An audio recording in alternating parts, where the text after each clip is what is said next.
എന്നാണ് കേട്ടോ. അപ്പോൾ ഇതിൻ്റെ ഐസിങ്ങിൻ്റെ ആണ് മെയിനായിട്ടുള്ള ഒരു ഡൗട്ട് വന്നിട്ടുള്ളത്. അപ്പോൾ ബട്ടർ ഐസിങ് ആണോ എന്നാണ് കുറേ പേര് എന്നോട് ചോദിച്ചിട്ടുണ്ടായിരുന്നത് കേട്ടോ. ബട്ടർ ഐസിങ് അല്ല, വിപ്പിംഗ് ക്രീം തന്നെയാണ്.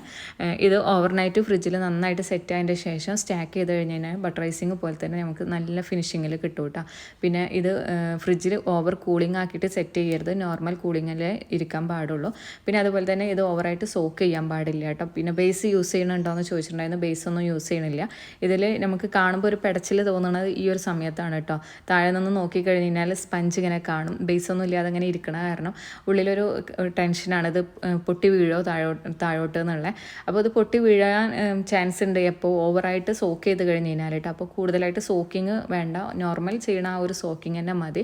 അപ്പോൾ ടെൻഷൻ ഇല്ലാതെ നമുക്കിത് സ്റ്റാക്ക് ചെയ്യാൻ പറ്റും കേട്ടോ. ഇതിന് ടോട്ടൽ എമൗണ്ട് ചാർജ് ചെയ്യുന്നത് എങ്ങനെയാണെന്ന് വെച്ച് കഴിഞ്ഞാൽ സ്റ്റാക്കിങ്ങിൻ്റെ റേറ്റ് ആയിട്ട് തന്നെ നമ്മൾ ടയർ കേക്ക് എല്ലാം ചെയ്യണ പോലെ തന്നെ 300 ആണ് കേട്ടോ അതിന് ടോട്ടൽ എമൗണ്ട് നമ്മൾ എക്സ്ട്രാ ചാർജ്